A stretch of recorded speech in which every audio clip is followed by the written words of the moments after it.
कभी ये नोटिस किया है कि जब कोई एक चीज़ गलत होती है तो बैक टू बैक बहुत सारी चीज़ें गलत होने लगती हैं। ऐसा लगता है कि अब तो फील्डिंग सेट है। ये हो क्या रहा है?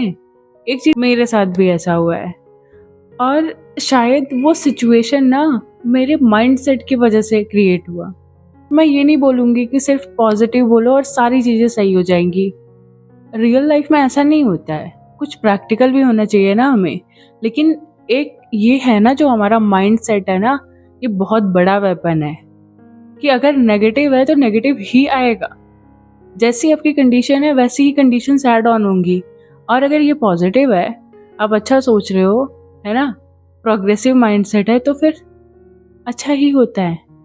और जब हम उस नेगेटिव मोड में होते हैं तो हमें आइडिया नहीं होता कि हम गलत डायरेक्शन में जा रहे हैं, कि क्या सही है क्या गलत है। पर इंट्यूशन आता है। शायद ये वीडियो आपको उस चीज़ को रिकॉग्नाइज करने में हेल्प करे। अच्छा, मैं अपनी स्टोरी बताती हूँ एक, शायद आप उससे बेटर कोरिलेट कर पाओ। देखो हुआ क्या कि लास्ट ईयर मेरा एक एग्ज़ाम था। अब उस एग्ज़ाम का सेंटर हल्द्वानी हो सकता था, जो कि मेरे यहाँ से सिर्फ आधे घंटे का रास्ता है। बट किसी ने बोला, तो मेरे फादर ने बोला कि लखनऊ कर। अब एग्ज़ाम सेम है, जो पेपर वहाँ आएगा इस वाले सेंटर में आएगा वही तो लखनऊ में भी आएगा ना। पर मैंने सेंटर लखनऊ को प्रायोरिटाइज करते हुए फॉर्म भर दिया। अब एग्ज़ाम देने की बारी आई तो मेरी प्रिपरेशन अच्छी थी नहीं। ये वही फेज़ था जब मेरे मेंटल पीस की ऐसी की तैसी हो रखी थी। और ये वही फेज़ था जिसके बाद मैं संभली हूँ और जिसके बाद मैं चेंज हुई हूँ। तो मैंने एग्ज़ाम के लिए कुछ भी प्रिपरेशन नहीं करा और ये मैं अपने अंदर से जानती थी कि मैंने पढ़ा नहीं है। और अंदर से भी लगता था, एक खुन्नस जैसी आ रही थी, अजीब-सा हो रहा था कि जब यहाँ पे सेंटर हो सकता था तो फिर वहाँ क्यों जा रहे हैं? देखो अब तक 3 चीज़ें नेगेटिव हुई ना जो मेरे माइंड में प्रोसेस हो रही हैं कंटिन्यूअसली। अभी इतना ही नहीं होता है, अभी और तो सुनो। और एग्ज़ाम दिलाने के लिए मेरी मम्मी साथ जा रही थी।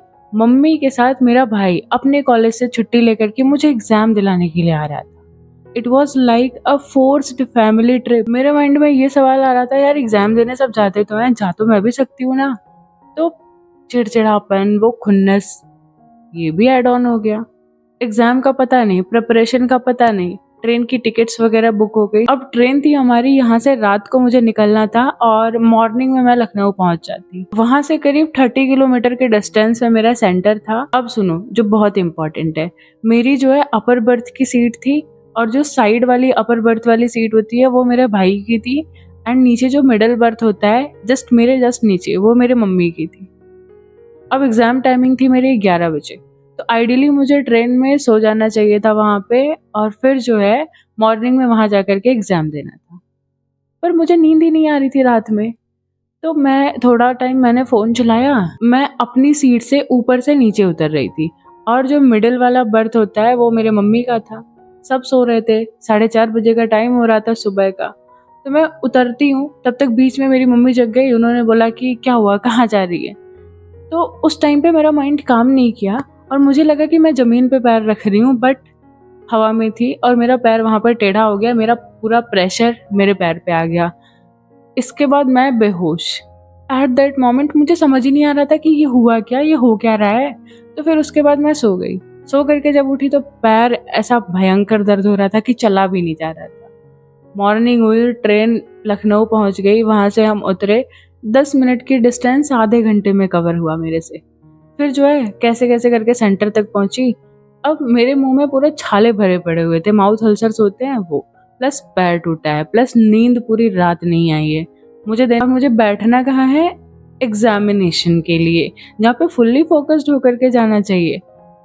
ऊपर से भूख भी लगी हुई है और जो थॉट्स पहले थे वो अभी भी चल रहे हैं। मैं इरिटेटेड हूँ, नींद इतनी आ रही है कि किसी से बोला भी नहीं जा रहा है। फिर एग्ज़ाम देने गई मैं, वहाँ सिर्फ मैं फिज़िकली प्रेज़ेंट थी, मेंटली तो मैं वहाँ थी ही नहीं। चलो एग्ज़ाम हो गया, उनका कुछ प्रोसीजर होता है जिसे लेट कर दिया उन्होंने। और हमें फिर से स्टेशन पे पहुँचना था और हमारी ट्रेन ऑन टाइम थी। अब यहाँ से एग्ज़ाम वगैरह दे करके ऑटो से निकले तो ऑटो वाले को बोला कि थोड़ा हमें जल्दी पहुँचा दो, हमें ट्रेन हमारी मिस हो सकती है।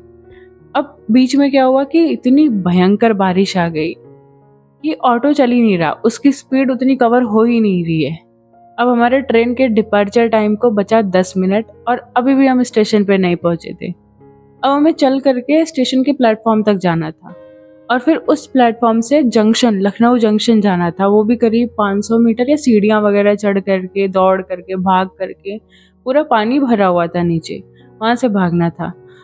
और याद रखना कि मेरा पैर टूटा हुआ है, मुझसे चला नहीं जा रहा है।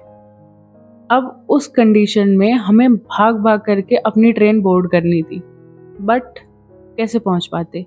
अब हमारा फोकस कहाँ है कि ट्रेन ना छूट जाए। पैर को थोड़े टाइम मैंने अवॉइड करा, जैसे भी चला जा रहा था भाग-भाग करके चली, लेकिन वहाँ पहुँचते-पहुँचते ट्रेन फिर अब क्या करते, स्टेशन पे बैठे, उसका हमारा रिजर्वेशन था, टिकट था, सारी चीज़ें थी, अब कुछ नहीं हो सकता था। अब ऑलरेडी इतने भीग चुके हैं पूरा, हमारा पूरा लगेज सब कुछ भीग चुका है। तो बैक टू बैक देख रहे हो क्या-क्या इंसिडेंसेस अगर हुए, जस्ट बिकॉज़ कि ये रेजिस्टेंस ना मेरे माइंड में स्टार्टिंग से चल रहा था, जब से मैंने फॉर्म भरा था उस एग्ज़ाम का तभी से चल रहा था। और ऑब्वियस सी बात है कि उसका रिज़ल्ट भी आया, तो फिर it was not up to the expectations. इस वीडियो के थ्रू ना मैं सिर्फ आपको इतना बताना चाहती हूँ कि जैसा भी थॉट प्रोसेस चलता रहता है ना, वो नेगेटिव हो या पॉजिटिव हो, वैसे ही फर्दर हमारे लाइफ में इंसिडेंसेस होते जाते हैं। अगर वहाँ मैं सोचती कि ठीक है कोई बात नहीं, एग्ज़ाम दे के आते हैं, अब कर दिया ना, अब लखनऊ कर दिया ना, ठीक है, अब मुझे चले जाना चाहिए, एग्ज़ाम दे देना चाहिए। इतनी फ्रस्ट्रेटेड नहीं रहती तो शायद ऐसा कुछ ना होता। और अगर माइंड में कुछ भी नेगेटिव थॉट्स चल रहे हैं ना कि ये मेरा एग्ज़ाम क्लियर नहीं होगा, ये मैंने कौन सी डिग्री कर ली, ये मैं कर क्या रही हूँ, ये कौन सी जॉब पकड़ लिया, तो फिर बुरा ही होगा। ये हमारे सराउंडिंग में जो है, ये कैसे लोगों के साथ मैं रह रही हूँ, ये नहीं करते हैं, नहीं बोलते हैं। तो जो आपके माइंड में कंटिन्यूअसली थॉट चलता रहेगा ना, वो सामने आता है, बाहर आता है।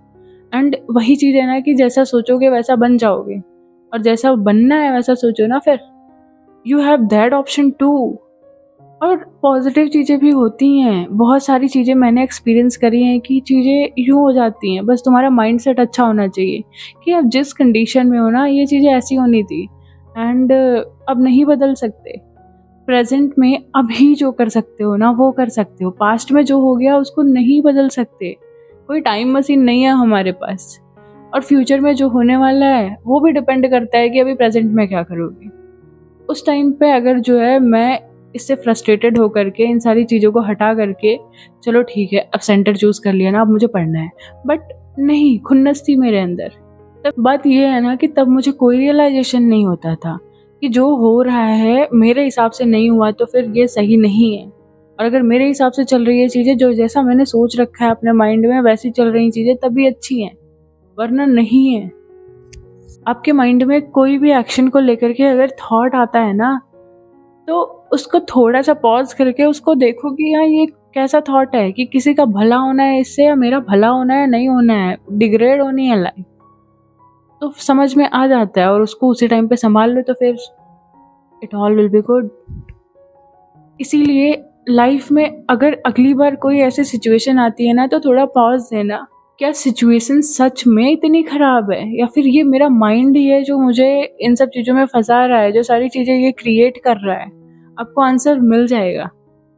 एंड लाइफ में कुछ भी परफेक्ट नहीं होता है, बस चीज़ें होती जाती हैं। और सारी चीज़ों को अगर हम अच्छा करना चाहते हैं, अपने लिए अच्छा करना चाहते हैं ना, तो सिर्फ एक चीज़ की ज़रूरत है, कंट्रोल करो अपने माइंड को, अपने थॉट्स को, उसको देखो, उसको ऑब्ज़र्व करो। ठीक है? तो आगे से ये सारी बातें ध्यान रखना। बाय बाय, टेक केयर, मिलते हैं नेक्स्ट वीडियो में।